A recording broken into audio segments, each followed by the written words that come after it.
നമസ്കാരം. അപ്പൊ ഇന്ന് നമ്മുടെ കൂടെ ഉള്ളത് സെക്സ് എഡ്യൂക്കേഷൻ എന്ന് പറയുന്ന ഒരു ഇതുണ്ട്. നമ്മുടെ കേരളത്തിൽ ഭയങ്കര ചർച്ച ചെയ്യപ്പെടുന്ന ഒരു സംഭവമാണ്.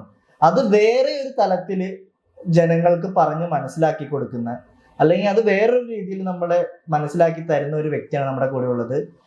രമ്യ അല്ലെ? രമ്യ വിധു കാമവാഹിനി. അതെ, രമ്യ വിധു കാമവാഹിനി എന്നാണ് നമ്മുടെ ഇൻസ്റ്റാഗ്രാം പ്രൊഫൈലിന്. ശരിക്കും പേര് രമ്യ വിധു. അതെ. അപ്പൊ ഈ കാമവാഹിനി എന്നുള്ള പേരിനൊപ്പം ആഡ് ചെയ്യാനുള്ള ഒരു കാരണം എന്താ? കാമവാഹിനി എന്ന് പറയുന്നത് എനിക്ക് ആക്ച്വലി ഇഷ്ടമുള്ള ഒരു പേരാ. കാമേനെ ചേർക്കുന്ന ഇപ്പൊ ഞാൻ സംസാരിക്കുന്ന ടോപ്പിക്ക് ഇതാണല്ലോ, അത് കാരണമാണ് ഞാൻ കാമവാഹിനിയും തന്നെ പേരിട്ടത്. ഇഷ്ടപ്പെട്ടിട്ട പേര് തന്നെ സ്വയമായിട്ട്. അതെ അതെ അതെ. ശരിക്കും ആ ഒരു ഇൻസ്റ്റാഗ്രാമിൽ അല്ലെങ്കിൽ യൂട്യൂബ്, ഫേസ്ബുക്ക് കാര്യങ്ങളൊക്കെ വീഡിയോ ചെയ്ത് തുടങ്ങുന്നതിന് മുമ്പ് തൊട്ടേ ആ ഒരു പേരായിരുന്നോ, അതോ ചെയ്ത് തുടങ്ങിയതിന് ശേഷം ഇട്ട പേരാണോ? അല്ല, ഞാൻ ഈ എഡ്യൂക്കേഷൻ കൊടുക്കുമ്പോൾ ഞാൻ തുടങ്ങിയത്, എൻ്റെ പ്രൊഫൈൽ തുടങ്ങിയത് കാമവാഹിനിയും തന്നെ പേരിട്ടിട്ടാണ്. പിന്നെ രമ്യ വിധു നമ്മുടെ ഒറിജിനൽ നെയിം വേണമല്ലോ, നമുക്ക് അതിനകത്തിൽ ഇത് കാണിക്കണമല്ലോ. അങ്ങനെയാണ് രമ്യ വിധു കാമവാഹിനി എന്ന് പറഞ്ഞത്. ഇപ്പൊ ഞാൻ തുടക്കത്തിൽ പറഞ്ഞ സെക്സ് എഡ്യൂക്കേഷൻ ആണ് വീഡിയോയിലൂടെ ജനങ്ങളിലേക്ക് എത്തിക്കുന്നത്. ശരിക്കും ആ ഒരു ടോപ്പിക് അല്ലെങ്കിൽ സെക്സ് എഡ്യൂക്കേഷൻ ഇങ്ങനെ ഒരു രീതിയിൽ ചെയ്യണം എന്നുള്ളൊരു ഐഡിയ വരാനുള്ള കാരണം എന്താണ്? ഇന്നത്തെ കാലത്ത് സെക്സ് എന്തുവാന്ന് അറിയാവുന്ന ആൾക്കാർ, സെക്സ് ചെയ്യുന്ന ആൾക്കാരൊക്കെ ഉണ്ട്.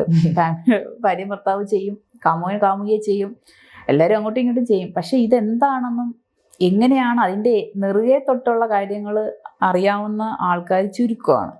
പക്ഷെ അത് തുറന്നു പറയുന്ന ആൾക്കാർ വെറും എന്താ പറയുന്നത്, സമൂഹത്തിൽ ഒന്നിനും കൊള്ളാത്ത ആൾക്കാരുമാണ്.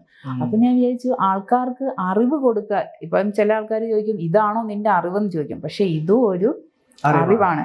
ഇപ്പോഴത്തെ കാലത്തെ പെണ്ണുങ്ങളാണെങ്കിലും പണ്ടുള്ള കാലത്തെ പെണ്ണുങ്ങളാണെങ്കിൽ പോലും ഇതിങ്ങനെ ഓപ്പൺ ആയിട്ട് കുറച്ച് പന്ന രീതിയിൽ വൾഗറായിട്ടുള്ള രീതിയാണെന്ന് എനിക്ക് തോന്നണില്ല. അങ്ങനെ ഓപ്പൺ മൈൻഡിൽ സംസാരിച്ച് ഓപ്പണായിട്ട് നാക്ക് പൊക്കി സംസാരിക്കാനുള്ള പെണ്ണുങ്ങൾ ഈ സമൂഹത്തിൽ കുറവാണ്. അപ്പൊ എന്നെ സംബന്ധിച്ചിടത്തോളം എനിക്കത് എല്ലാവരിലും എത്തിച്ച് പറയുക, എന്നെക്കൊണ്ട് എനിക്കതേ പറ്റുള്ളൂ. അത് പറഞ്ഞ് ആൾക്കാർക്ക് ഇപ്പൊ 10 പേരോട് പറഞ്ഞാൽ ഒരാളെങ്കിലും ചെയ്ത് അവർക്ക് ഇത് കിട്ടിക്കഴിഞ്ഞാൽ അവർ ചിന്തിക്കൂലേ, ശരിയാ ചേച്ചി പറഞ്ഞ ശരിയാ. അവരെ കൊണ്ട് ചിലപ്പോൾ അവരുടെ ഫ്രണ്ട്സിനോട് പറഞ്ഞ് ചിലപ്പോൾ അവർക്കും അവരുടെ ജീവിതത്തിൽ എന്തെങ്കിലുമൊക്കെ കിട്ടുമല്ലോ ഇങ്ങനെ പറഞ്ഞു. അതാണ് ഞാൻ ഉദ്ദേശിക്കുന്നത്, ആൾക്കാർക്ക് സെക്സിനെ പറ്റിയിട്ട് അറിവ് കൊടുക്കുക എന്നുള്ളത്. ശരിക്കും ഈ ഒരു സോഷ്യൽ മീഡിയ ഇൻഫ്ലുവൻസർ ആവുന്നതിന് മുമ്പ് എന്താണ് ചെയ്തുകൊണ്ടിരുന്നത്? ഞാൻ നേഴ്സായിരുന്നു. ഞാൻ വർക്ക് ചെയ്യുന്നുണ്ടായിരുന്നു. ഇപ്പം ഞാൻ റിസൈൻ ചെയ്ത് ഞാനിപ്പം വീട്ടിൽ. അപ്പം ഞാൻ വിചാരിച്ചു എന്നെക്കൊണ്ട് എൻ്റെ അറിവ് വെച്ചിട്ട് എന്നെക്കൊണ്ട് പറ്റുന്നത് ആൾക്കാർക്ക് കൊടുക്കാമെന്ന് വിചാരിച്ചു. അപ്പോൾ നേഴ്സായി ജോലി ചെയ്യുന്ന സമയത്ത് തന്നെ വീഡിയോ ചെയ്തു തുടങ്ങിയിരുന്നു? ഇല്ല, ഞാൻ ഇപ്പോഴാണ് ഒരു 1 year ആയിട്ടുള്ളൂ. 1 year ആയിട്ടുള്ളൂ വീഡിയോസ് ചെയ്യാൻ? അതെ അതെ അതെ. അപ്പൊ ഇത്രയും വർഷം ചെയ്യാതെ അല്ലെങ്കിൽ നേഴ്സായിട്ട് ജോലി ചെയ്തു, ഇപ്പൊ ഈ ഒരു വർഷമായുള്ളൂ പറഞ്ഞു. എന്തുകൊണ്ടാണ് അപ്പൊ ഇങ്ങനെ ഇത്രയും കാലം തോന്നാതെ പെട്ടെന്ന് ഒരു തോന്നലിലോ ചെയ്തതാണോ, അതോ?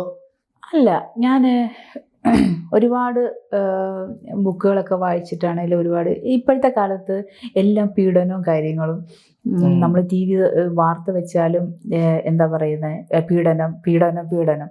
പക്ഷെ ഞാനപ്പോൾ ചിന്തിക്കുന്നതാണ് ഇതെങ്ങനെയാണ് ഇത് ഉണ്ടാവുന്നത്. പിന്നെ അതുപോലെ തന്നെ പലയിടത്തും ഞാൻ പല സ്റ്റോറികൾ കേട്ടിട്ടുണ്ട്. അതുപോലെ തന്നെ കപ്പിൾസ് തന്നെ അങ്ങോട്ടും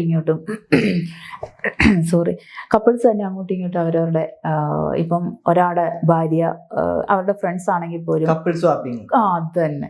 അപ്പം ഇങ്ങനെയൊക്കെ ചെയ്യുന്നത് എന്തിനെ ബേസ് ചെയ്താണെന്ന് ഞാൻ ചിന്തിച്ചിട്ട്, അപ്പം ഇതെല്ലാം കേട്ടിട്ടാണ് ഞാൻ ഇങ്ങനെ ഒരു സംഭവം എനിക്ക് ചെയ്താലോ, ആൾക്കാർക്ക് എന്തെങ്കിലുമൊക്കെ അറിവ് ഇതിനെപ്പറ്റി കൊടുത്താലോ എന്ന് വിചാരിച്ചിട്ടാണ് ഞാനിത് ചെയ്യുന്നത്.